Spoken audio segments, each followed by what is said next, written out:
東方ゆっくり研究部へようこそ。D 絵札よりぶっちゃけメイン探索の絵札周回でいいと思ってるマリサだぜ。どうも部員のレイムです。今回は激ムズで話題の永遠戦線使用率人気キャラをご紹介していくぜ。おお、みんなどんなキャラクターを使っているのか知れば攻略に役立つだろうから早速お願いしますよ。ああ、どんなキャラが強いのかも分かってくるので最後まで見ていってくれ。それではまずはじめに永遠戦線とは何なのか軽くご紹介しよう。こちらは2024年7月31日に登場した高難易度コンテンツ。永遠戦線は、最大18人のキャラを活用してボスキャラを撃破するコンテンツで、星5絵札の極強の夢や育成アイテムなどの報酬を入手できるんだ。おお、これは頑張ってクリアしないとですね。久々にメリーが笑っているイラストですもん。いや欲しい理由そこなの？ということで、まずはじめに紹介する永遠戦線使用率が高いキャラは、レリックマリサだぜ。有能勢が多い速攻式の中でも飛び抜けて強いキャラですからね。そこそこ古いキャラだけど今なお最強中の最強キャラクターだな。なので復刻率も多く、持っている方は多いのも使用率に大きく影響していると思われるぜ。それでレリックマリサの強みは何なの？このマリサは早いターンで味方全体の霊力回復を持っていて、燃焼を負けたりとテクニカルなことができるためかなり強い。しかもやろうと思えば1ターンで速力10段階まで持っていけるので、速力アップにも長けているのが強いな。まあこれをするには単体スペカとグレイズを使う必要があるので、実現はあまりなさそうだけど。とはいえ、残烈弾の威力を上げる速力アップにも長けているのは強みですよね。さらに速攻式らしく、ラスワには歴代ナンバーワンの222% の残烈弾を持っているのが強みだな。またほとんどのボスに有効な妖怪特攻を持っていること、雑魚敵に対して有効な妖精特攻を持っていたりと永遠戦線に非常に有効なキャラクターだぜ。永遠戦線の雑魚敵には妖精がいるので、めちゃくちゃ有効ですわ。このように永遠戦線にぶっ刺さる力を持っているキャラなんだ。続いて紹介する永遠戦線使用率が高いキャラはレリックレイムだぜ。さすがは東方主人公組って感じだね。マリサと性能も結構似ているしな。まずこの萌え萌え袖レイムの性能面は、究極的火力全体攻撃スペルを持ったキャラクター。そのアルティメットな火力の理由はスペルカードの初段に、相手全体要防1相手全体の陽気防御力を 100% の確率で1ランク下げる。相手全体陰防1相手全体の延期防御力を 100% の確率で1ランク下げるといった効果があり、それに加えて燃焼付与の効果で陰防がさらに下がることでデバフが上乗せされて、爆発的なデバフ、しかも妖怪&神格という超広範囲の特攻が2つもありまた能力の遠攻撃と陽攻撃アップによって超絶的な火力を叩き出せるのだ。速攻式限定の要望デバフ、レーザー弾と星属性の強化を行える夜に咲く光という絵札を持たせると壊れますよ。結局絵札も技もマリサが強いみたいになっちゃってるけどね。ラスワに関しても 222% 残烈弾が備わっていて、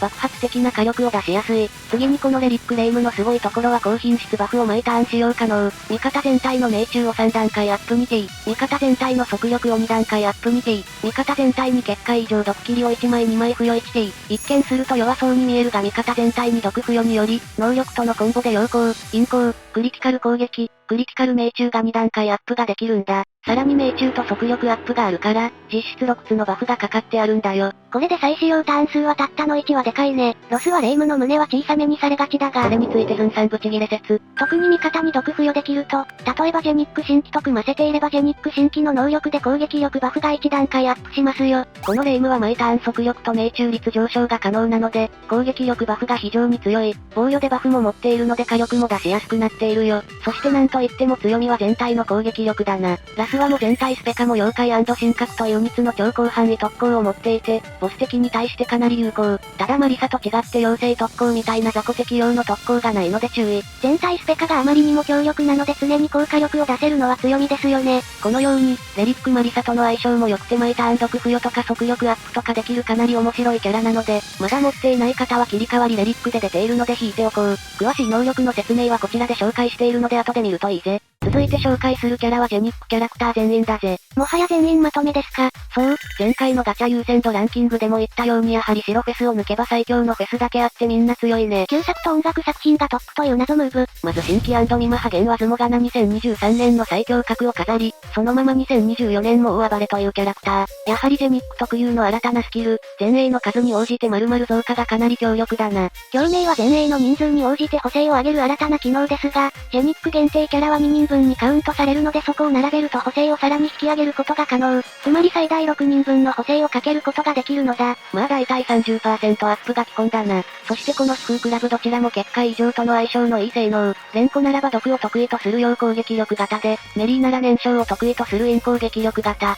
これの何がいいのかというと、連呼なら相手に毒を巻くと毒の効果で陽防御力を低下することができるんだ。前回紹介された火力の出し方の授業で習ったように、毒には陽防御力デバフ効果を持っているんでしたよね。さらに、両名によるダメージ増加によってデバフとバフの掛け合いで強力なダメージを出すことができちゃうんだ。そしてメリーミマも同じように、燃焼付与が得意であり、燃焼は陰防御力低下デバフ効果があるんだぜ。メリーは陰攻撃型なので、結界異常と相性が非常によく延期デバフとバフの掛け合いでとんでもない火力を出せるのね。しかも2人ともラスは 298% 残裂弾を備えているのでさらにものすごい火力を出せると、妖怪特攻という超広範囲の特攻持ちで、ブレイク力も持っていてあらゆる面が最強ですわ。それだけではなく、ジェニックは2人のキャラということで、結界付与でバフの結界異常が2種類もあり、同時に2種類の結界ブレイクを使えるので他のキャラと組めるバリエーションが多いんだ。スキルのダメージアップに関しても他のキャラと組みやすいのでほんと優等生ですよ。そうそう。二人とも連呼ならダメージ増加、メリーならクリティカル増加ということで、誰に対しても効果の恩恵を受けれるんだ。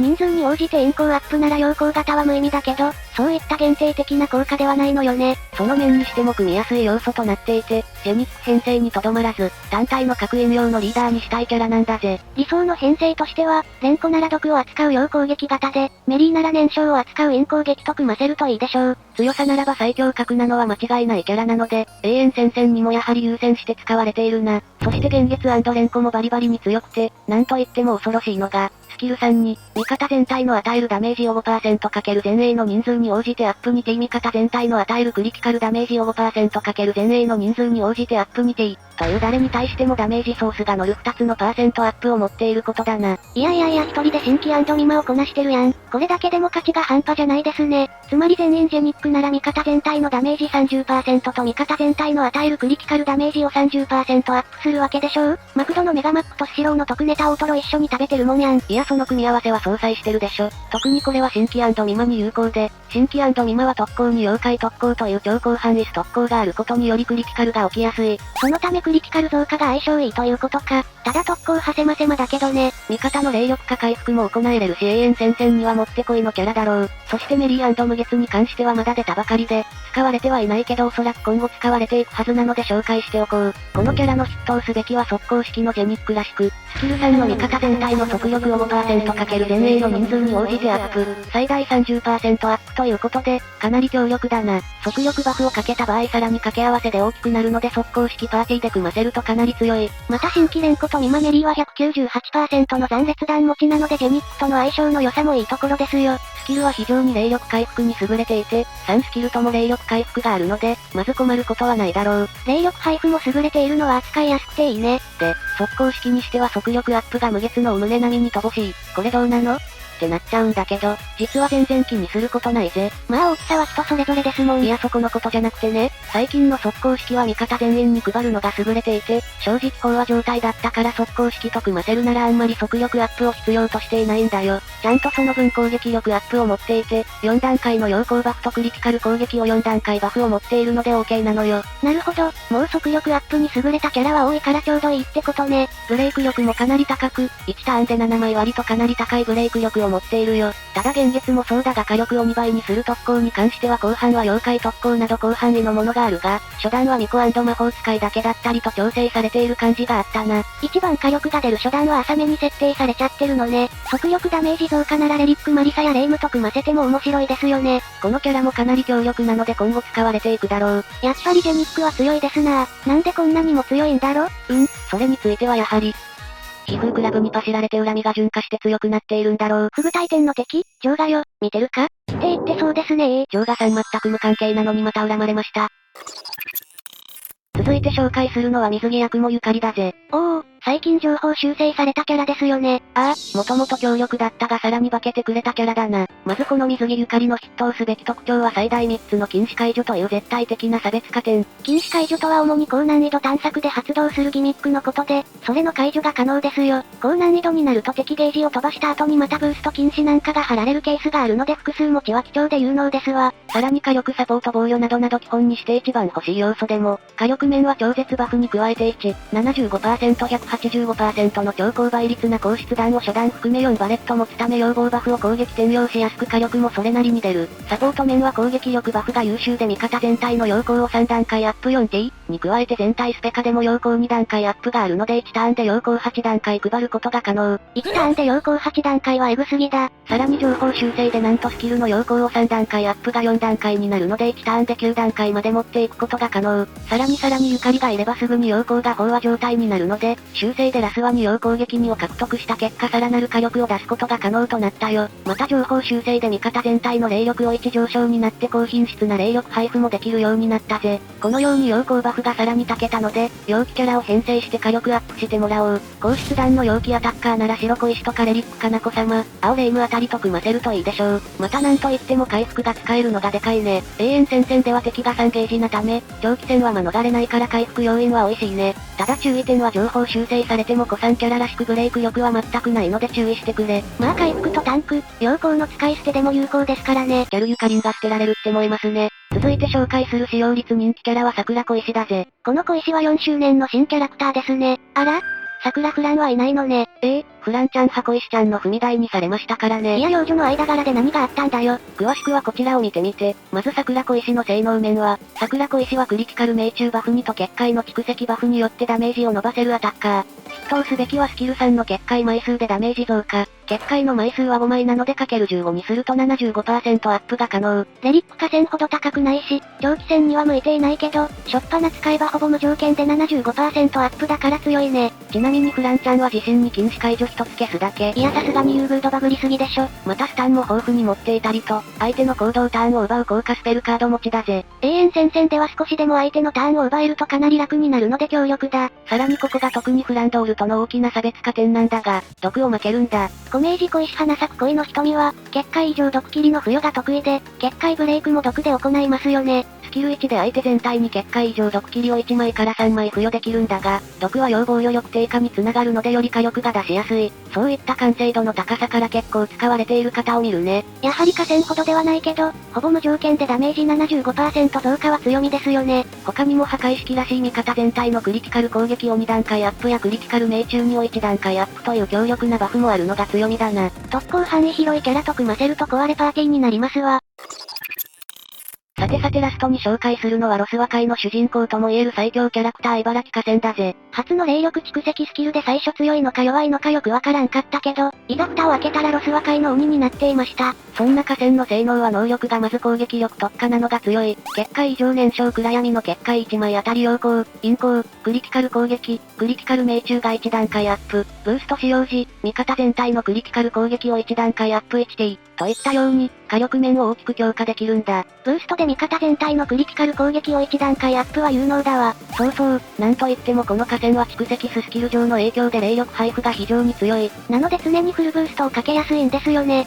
そしてこの河川の筆頭すべき特徴は味方全体に 20% かける残存霊力に応じた倍率のダメージ増加という史上初の補正をかけられること。つまり霊力を余らせれば余らせるほど壊れるということか。一見条件が厳しく見えるが、この河川はスキルに2つの霊力回復スキルを持ち、スペルカードには全て霊力回復が可能。しかもスペルカードでさえも、単体で 1.7 回復、スペルカード2で霊力1全体回復が可能なんだ。このように1ターン使えば確実に霊力最大の霊力5までたどり着けるし、編成次第ではバトル開始時に霊力最大5までいけるかもしれない。待って、